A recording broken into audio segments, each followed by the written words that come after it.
नमस्कार मंडळी, मी रुचा आपणा सर्वांचे खमंग खानदेशीमध्ये मनापासून स्वागत करत आहे। मकर संक्रांतीचा सण जवळ येत चाललेला आहे। मकर संक्रांत म्हटली की घरोघरी रंगतात ते हळदी कुंकवाचे कार्यक्रम। आपण हळदी कुंकवासाठी तिळाचे लाडू देतो, पण मी तुमच्या सगळ्यांसाठी मैत्रिणींना देण्यासाठी काहीतरी वेगळी रेसिपी घेऊन आली आहे, ती म्हणजे तिळाची बर्फी। आज आपण तिळाची बर्फी करताना खव्याचा वापर करणार आहोत, त्यामुळे ती बर्फी खूप चविष्ट आणि अगदी तोंडात टाकताच विरघळणारी होणार आहे। चला तर मग सुरुवात करूया आजच्या आपल्या रेसिपीला। तिळाची बर्फी बनवण्यासाठी सर्वप्रथम आपण तीळ भाजून घेणार आहोत। त्यासाठी मी इथे ही नॉनस्टिकची जी कढई आहे ही गरम करून घेतली आहे। आपण कशावर पण ही तीळ भाजू शकता।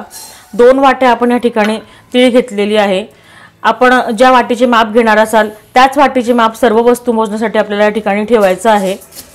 2 वाट्या तीळ आता आपण घेतलेली आहे, ती आता आपण मंद आचेवर छानपैकी खमंग अशी भाजून घेऊया। तीळ छानपैकी आता मस्त फुलून आलेली आहे। आपण बघू शकता मस्त खमंग अशी भाजली गेलेली आहे। तिचा आवाज सुद्धा येत आहे छानपैकी फुटण्याचा। याचाच अर्थ आपली तीळ छानपैकी आता भाजून रेडी झालेली आहे। ही तीळ आता आपण एका ताटामध्ये काढून घेऊया। तीळ आता आपले भाजून झालेले आहेत। आता नेक्स्ट म्हणजे आपण शेंगदाणे भाजून घेणार आहोत। त्यासाठी त्याच वाटीने मी 1 वाटी शेंगदाणे मोजून घेतलेले आहेत, ते आता आपण छानपैकी खमंग असे भाजून घेऊया।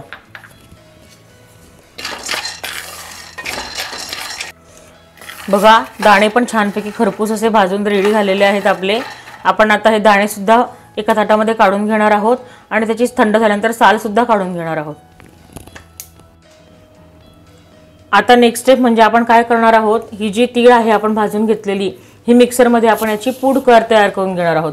त्यासाठी मिक्सरचं छोटं भांड घेतलेलं आहे आणि आता मिक्सरच्या पल्स मोडचा उपयोग करून आपल्याला ही मोकळी अशी पूड ह्याची तयार करून घ्यायची आहे। मिक्सरच्या पल्स मोडचा उपयोग केल्यामुळे काय होतं की पावडर जी आहे ती मोकळी तयार होते। हे बघा, या पद्धतीने असं 1 ते 2 वेळा फिरवायचं, म्हणजे काय होतं ही जी मोकळीपणा या पावडरला येतो छानपैकी। हे बघा, आपण बघू शकता। अजून आपण हिला बारीक करायची आहे। हे बघा किती छान अशी बारीक आपली ही पूड तयार झालेली आहे तिळीची। तिळीचा कूट सुद्धा आपण याला म्हणू शकतो। छान असा बारीक असा कूट आपला तयार झालेला आहे। 2 बॅचेस मध्ये मी करणार आहे। ही फर्स्ट बॅच आहे। दुसरी आता तीळ मीठ पुन्हा मिक्सरमध्ये टाकून तिला याच प्रकारे त्याची पूड तयार करून घेणार आहे। तिळाचा कूट आपला रेडी झालेला आहे। आता नेक्स्ट म्हणजे आपण हा शेंगदाण्यांचा कूट करणार आहोत। हे भाजून घेतलेले शेंगदाणे आहेत, त्यांचे साल मी काढून घेतलेला आहे। त्याचा सुद्धा आपण त्याच पद्धतीने कूट करणार आहोत। पल्स मोडचा उपयोग करून कूट करून घ्यायचा आहे, म्हणजे काय होते की मोकळा असा छानपैकी आपला कूट तयार होतो।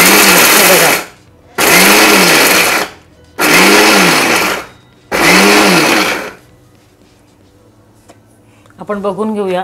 हे बघा, आपण बघू शकता छानपैकी मोकळा असं दाण्याचा कूट सुद्धा आपला तयार झालेला आहे। पुन्हा थोडंसं आता आपण याला बारीक करून घेऊया। हे बघा, आता आपण या ताटामध्ये सगळे प्रकारचे आपले कूट किंवा पूड जे आपण तयार करून घेतलेले आहे ते काढून घेतलं आहे। आता आज आपण बर्फीमध्ये खवा सुद्धा घालणार आहोत। खव्यामुळे बर्फीला खूप छान अशी मस्त अशी टेस्ट येणार आहे। आता हा खवा ज्या वाटीने मी तीळ मोजले होते, ज्या वाटीने मी शेंगदाणे मोजले, त्याच वाटीने मी हा खवा सुद्धा मोजून घेतलेला आहे। 1 वाटी हा खवा आहे। जर वजनी आपण पाहिले तर 100 ग्रॅम हा खवा आहे। आपण हा खवा सुद्धा या ताटामध्ये आता काढून घेऊया। नेक्स्ट म्हणजे आपण आता पाक तयार करून घेणार आहोत। आपण तिळाच्या बर्फीसाठी आज साखर वापरलेली आहे। बर्फी ही साखरेची जनरली बनवतात, म्हणून मी या ठिकाणी साखर वापरलेली आहे। आता 3 वाट्या आपण हा साखर घेणार आहोत आणि या साखरेचा गोळीबंद पाक आपण तयार करून घेणार आहोत। आपल्याला जर साखर नको असेल किंवा काही कारणाने आपण साखर खात नसाल तर आपण या ठिकाणी गूळ सुद्धा वापरू शकता। गूळ सुद्धा या सेम प्रमाणात आपल्याला वापरायचा आहे। आता 3 वाट्या साखरेला 1 वाटी पाणी आपल्याला घालायचं आहे। सगळे मेजरमेंट्स मी सेम वाटीने घेत आहे। आपण सुद्धा सेम वाटीचेच प्रमाण सर्व मेजरमेंट्स वापरायला सगळ्या वस्तू मोजण्यासाठी घ्यायचं आहे। आता मंद आचेवर मध्य ते मध्यम आचेवर आपण याला छानपैकी वितळून घेऊया साखरेला। हे बघा, साखर आता व्यवस्थितपणे पाण्यामध्ये विरघळली गेलेली आहे। आपण बघून घेऊया की याचा पाक तयार झालेला आहे का गोळीबंद पाक कसा ओळखायचा ते सुद्धा मी तुम्हाला आज सांगणार आहे। पाणी घ्यायचं आहे आणि आता त्याच्यामध्ये आपण थोडासा ड्रॉप टाकून पाहू। आपण ड्रॉप टाकल्याबरोबर तो त्याच्यामध्ये वितळला गेला, म्हणजे विरघळला गेला, याचा अर्थ अजून हा पाक गोळीबंद झालेला नाही आहे। आपल्याला अजून याला शिजवावं लागणार आहे, किंवा डिशमध्ये सुद्धा तुम्हाला दाखवून देते मी। आपण जेव्हा थेंब टाकतो आहे आणि तिरपा करतो आहे तेव्हा तो थेंब मुडत आहे। याचा अर्थ हा पाक अजूनही गोळीबंद झालेला नाही आहे। आपल्याला पुन्हा याला शिजवण्याची अजून आवश्यकता आहे। आपल्याला जर साखर वापरायची नसेल तर आपण या ठिकाणी गुळाचा सुद्धा उपयोग करू शकतात। गुळाचा सुद्धा उपयोग करून मी ही सेम बर्फी बनवून बघितलेली आहे। त्याचे व्हिडिओ त्याचे फोटोज मी तुमच्यासोबत शेअर करत आहे ह्याच व्हिडिओमध्ये। आपण आपल्या चॅनलवर कुठलीही रेसिपी विदाऊट ट्रायल देत नाही। मी सगळ्या पद्धतीने सगळ्या प्रकारचं म्हणजे गूळ सुद्धा वापरून मी ही रेसिपी करून बघितलेली आहे। खूप छान बर्फी तयार झालेली आहे। मी चॅनलवर नेहमी रेसिपी ट्रायल करूनच आपल्याला सांगत असते, जेणेकरून आपली सुद्धा ती रेसिपी चुकणार नाही आणि टिप्स सुद्धा भरपूर प्रमाणात देत असते। ज्या काही चुका होतात त्या सुधारवण्याचा प्रयत्न सुद्धा मी करत असते। हे बघा, आता या पद्धतीने आपण अजून सुद्धा या पाकाला शिजवून घेऊया। हे बघा, आता याचा गोळीबंद पाक तयार झालेला आहे। किनाऱ्यांना सुद्धा अशी साखर लागायला सुरुवात झालेली आहे। याचाच अर्थ हा गोळीबंद पाक तयार झालेला आहे। आपण आता तयार झालाय का ते बघून घेऊया। पाण्याचा आपण वाटी घेतलेली आहे, त्यामध्ये हे टाकायचं आहे। हे बघा, या पद्धतीने गोळी तयार झालेली आहे। हे बघा, आपण जर हातात घेतली तर याची अशी ही गोळी तयार झालेली आहे। बघा, याचाच अर्थ हा पाक गोळीबंद झालेला आहे। तसेच आपण जर डिशमध्ये काढून बघितला तर हा थोड्याने थंड झाल्यानंतर हा पसरणार नाही, म्हणजे याचा अर्थ हा गोळीबंद पाक तयार झालेला आहे। हे बघा, तो हलत सुद्धा नाही आहे, म्हणजे हा गोळीबंद पाक या ठिकाणी आपला रेडी झालेला आहे। आता यामध्ये आपण जे तयार करून घेतलेला पूड आहे ह्या सगळ्या क्रमाक्रमाने टाकून घेणार आहोत। सगळं एकदम व्यवस्थित मिक्स करून घ्यायचं आहे। खवा सुद्धा मोडून मिक्स करून घ्यायचा आहे व्यवस्थित। अगदी लागलं तर आपण गॅस या ठिकाणी बंद करायचा आहे आणि व्यवस्थित सगळं मिक्स करून घ्यायचं आहे। छान असं हे व्यवस्थित मिश्रण एकत्र करून घ्यायचं आहे। आता यामध्ये आपण वेलची पूड घालून घेणार आहोत। पुन्हा याला छानपैकी मिक्स करून घेऊया। बघा, अगदी व्यवस्थितपणे हे मिक्स झालेलं आहे। थोडं मिश्रण अजून सुद्धा आपल्याला कोरडं करून घ्यायचं आहे, म्हणजे वड्या अगदी व्यवस्थित पडतात किंवा बर्फी अगदी व्यवस्थित छान सेट होते। त्यासाठी मिश्रण आपण अजून 2 ते 3 मिनिटं थोडं अजून मंद आचेवर छानपैकी हलवून घेणार आहोत किंवा परतवून घेणार आहोत। त्यामुळे काय होतं की खवा सुद्धा आपला छानपैकी परतला जातो आणि बर्फीला खूप छान अशी टेस्ट सुद्धा येते। 2 ते 3 मिनिटं आपण मंद आचेवर याला परतून घेऊया। हे बघा, आता मिश्रण मी बऱ्यापैकी कोरडं करून घेतलेलं आहे। साधारणतः 5 मिनिटं मंद आचेवर मी याला छानपैकी परतवून घेतलेला आहे आणि आता आपण बघू शकता असा हे बघा असा ह्याचा गोळा तयार झालेला आहे। बघू शकता आपण, जसे आपण नारळाच्या वड्या तयार करताना गोळा करतो ना खोबऱ्याचा, तसाच ह्या मिश्रणात सुद्धा गोळा तयार झालेला आहे। आता हे मिश्रण आपण ताटामध्ये ओतून घेणार आहोत आणि मग याच्या वड्या करायला घेणार आहोत। हे बघा, आता हे ताट मी ग्रीस करून घेतलेलं आहे तुपाने।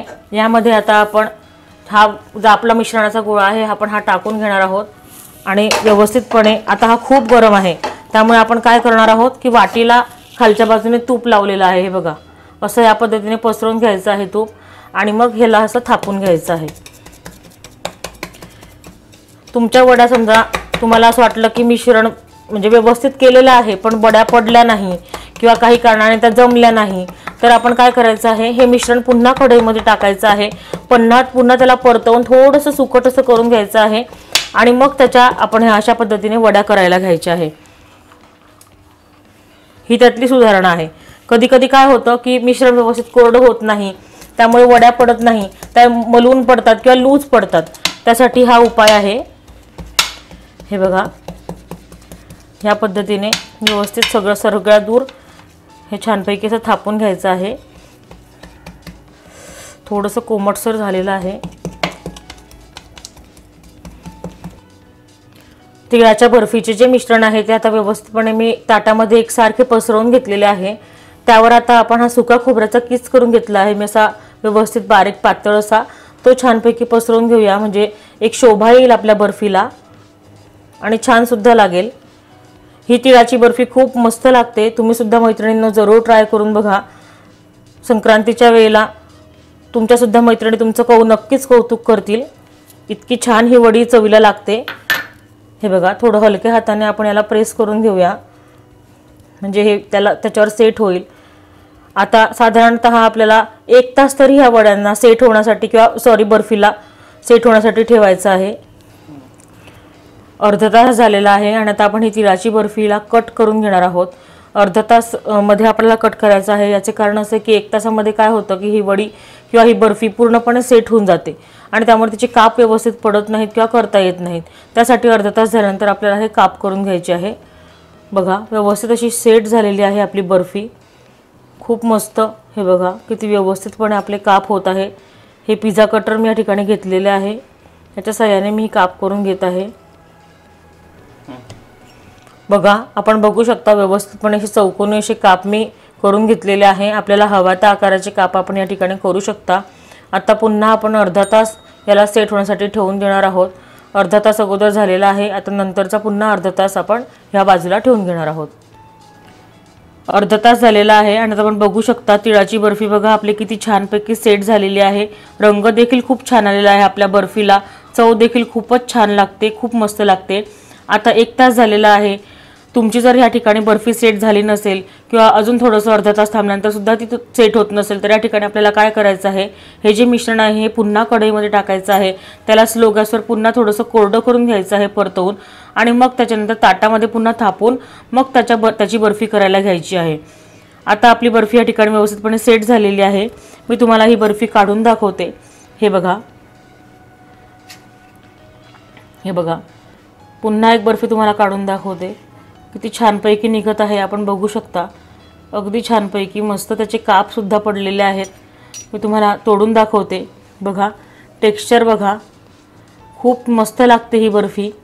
खव्यामुळे तर तिची चव तितकी अप्रतिम लागते की खूपच छान, अगदी तोंडात टाकताच विरघळते ही बर्फी। लहान मुलांना तर खूपच आवडेल, हळदी कुंकवाच्या कार्यक्रमाला मैत्रिणींना तर नक्कीच आवडेल। कौतुकाची थाप सुद्धा तुम्हालाच मिळेल। हे बघा तुम्ही ही रेसिपी जरूर ट्राय करून बघा आणि रेसिपी तुम्हाला कशी वाटली ते कमेंटद्वारे मला नक्की कळवा। रेसिपी आवडल्यास रेसिपीला लाईक आणि शेअर जरूर करा। तसं माझ्या चॅनल खमंग खानदेशाला नक्की सबस्क्राईब करा। बाजूची घंटी सुद्धा दाबा म्हणजे माझ्या सर्व रेसिपीज तुमच्याकडे सर्वप्रथम पोहोचतील। अशाच छान छान नवनवीन रेसिपी घेऊन पुन्हा भेटूया खमंग खानदेशच्या पुढील भागामध्ये। धन्यवाद।